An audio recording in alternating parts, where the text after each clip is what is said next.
नमस्कार दोस्तों, सिद्धि short and online classes में आपका स्वागत है। डिक्टेशन स्टार्ट होगी 5 सेकंड बाद। Be ready. स्टार्ट। विश्व के कई देशों में भारत का महत्वपूर्ण स्थान है।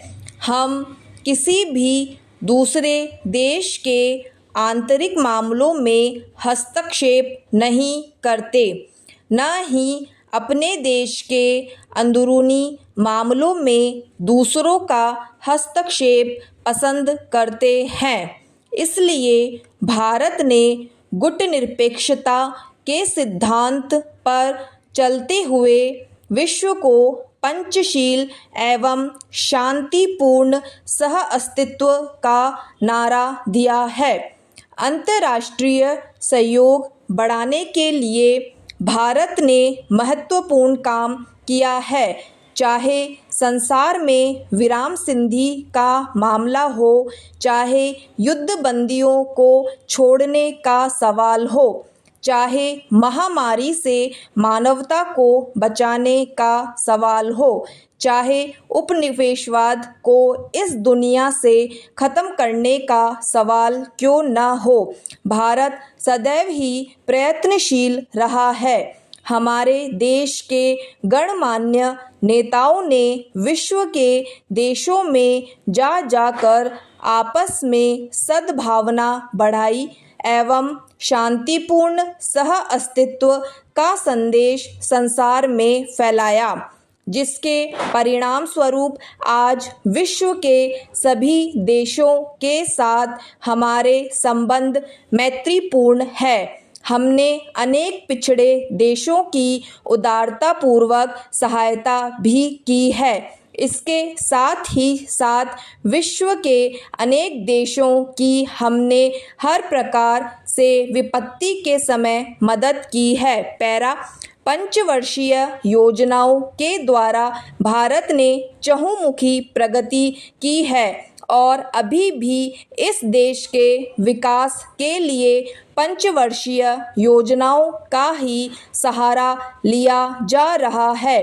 चाहे अन्न का उत्पादन हो, चाहे यहाँ अनुसंधानशालाएं स्थापित करने का सवाल हो, घरेलू उद्योग अथवा कुटीर उद्योग स्थापित करने हो, अथवा सिंचाई का प्रबंध करना हो, कल कारखानों की स्थापना करनी हो, अथवा बिजली का उत्पादन बढ़ाना हो, योजनाबद्ध तरीके से हमने उत्पादन में चतुर्मुखी वृद्धि की है और हम विकास के पथ पर लगातार अग्रसर हैं।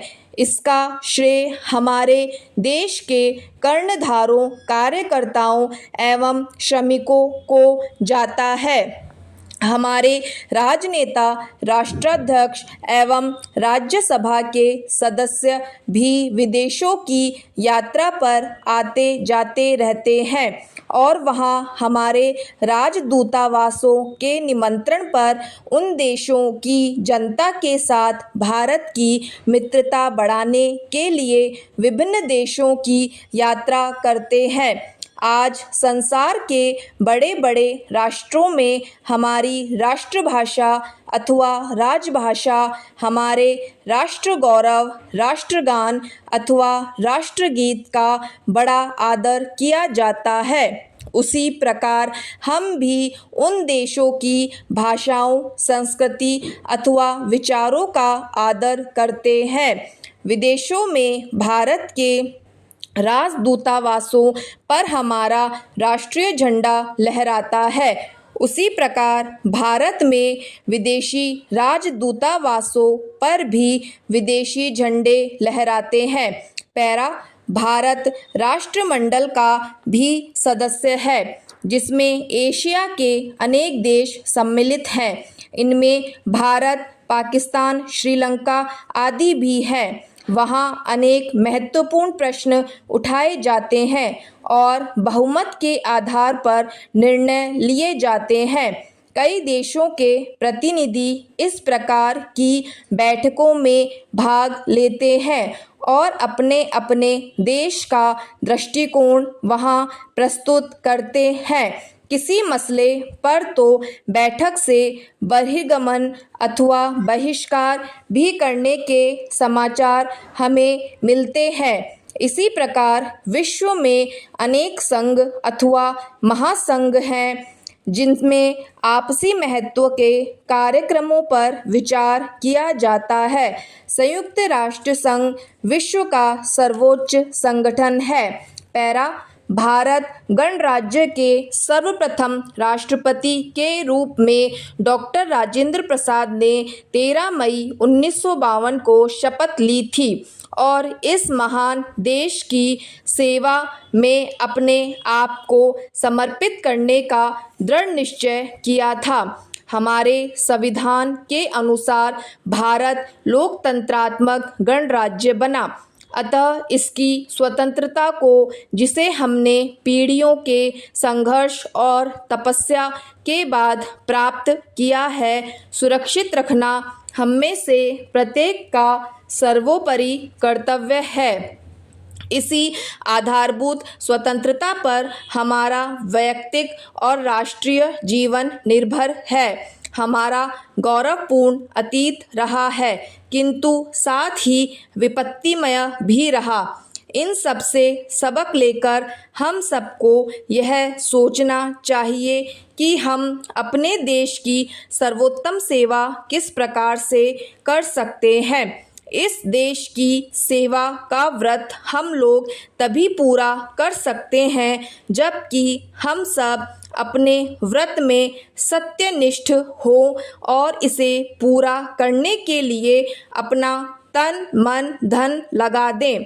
हम अपनी जनता की आर्थिक उन्नति के लिए जुट जाएं, उनको जीवनोपयोगी वस्तुएं उपलब्ध कराएं। हम राजनीतिक स्वतंत्रता तो प्राप्त कर चुके हैं, किंतु आर्थिक स्वतंत्रता सभी देशवासियों को प्राप्त कराना भी बहुत महत्वपूर्ण है।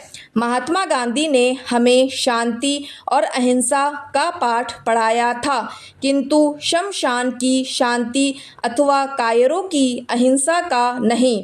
हमें इस बात को भली प्रकार समझ लेना चाहिए कि लोकतंत्रात्मक तरीके से ही हम देश के लोगों के जीवन स्तर को ऊंचा उठा सकते हैं। हमारे संविधान में किसी वर्ग या व्यक्ति में भिन्नता नहीं बरती जाती है। सांप्रदायिकता, प्रांतीयता, जात पात और ऊंच नीच की दीवारों को समाप्त करना हमारा प्रथम कर्तव्य है। लोकतंत्र में सभी नागरिकों को समान अधिकार प्राप्त है।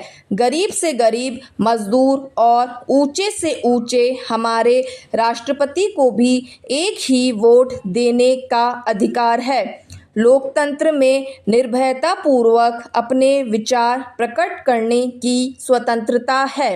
किसी राष्ट्र का उत्थान इन्हीं स्वतंत्रताओं के आधार पर हो सकता है। पैरा विभिन्न मंत्रियों द्वारा विभिन्न मंत्रालयों का कार्यभार ग्रहण करने के बाद विभाग के अधिकारी और कर्मचारी उनसे मिलते हैं। अधिकारियों और कर्मचारियों के सहयोग और कार्यकुशलता के आधार पर ही मंत्रालय की कार्यकुशलता निर्भर करती है। विभागाध्यक्षों का सर्वप्रथम कर्तव्य यह है कि वे कर्मचारियों और मजदूरों के बीच अधिक सहयोगपूर्ण वातावरण कायम रखें और उनमें निराशा की भावना पैदा न होने दें। अनेक निर्णयों के कार्यान्वयन के लिए समुचित कार्यवाही कार्यालय में कार्यरत कर्मचारियों द्वारा होती है। उनकी कार्यशक्ति को क्रियाशील बनाए रखने के लिए योग्य अधिकारियों की आवश्यकता होती है। जनसंपर्क कार्यालयों के जन सहयोग और जन कल्याण की भावना वहां कार्यरत कर्मचारियों में होनी चाहिए। जनप्रतिनिधियों को जन आंदोलन के लिए जनसाधारण के बीच जाना चाहिए, तभी हम जनप्रिय बन सकते हैं और जन सहमति से जन समूह का कल्याण कर सकते हैं। जनसंपर्क अधिकारियों को जन समुदाय की सेवा के लिए तत्पर रहना चाहिए। जन सहयोग के बिना जनशक्ति क्रियाशील नहीं हो सकती। प्रतिक्रियावादी अथवा प्रतिपक्षी जो भी बात कहें उन पर गंभीरतापूर्वक विचार करना चाहिए, तभी जनतंत्र सफल होगा। समाप्त।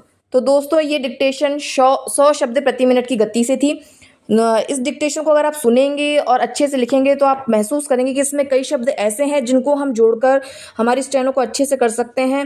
मैं अपनी अगली वीडियो में उन शब्दों को जरूर बताऊंगी, पर मैं मौखिक रूप से आपको बताना चाहूँगी। जैसे जन सहयोग, जन कल्याण, जनसंपर्क, जनशक्ति, क्रियाशील, ऐसे काफ़ी शब्द हैं जिनको अगर आप लिखने की प्रैक्टिस करें या अपनी स्टेनो में लिखें या मेरी वीडियो को देख के उनकी अगर आप प्रैक्टिस करें तो आपकी स्टेनो की गति बढ़ेगी। दोस्तों वीडियो को लाइक ज़रूर करें, चैनल को सब्सक्राइब ज़रूर करें। थैंक यू दोस्तों।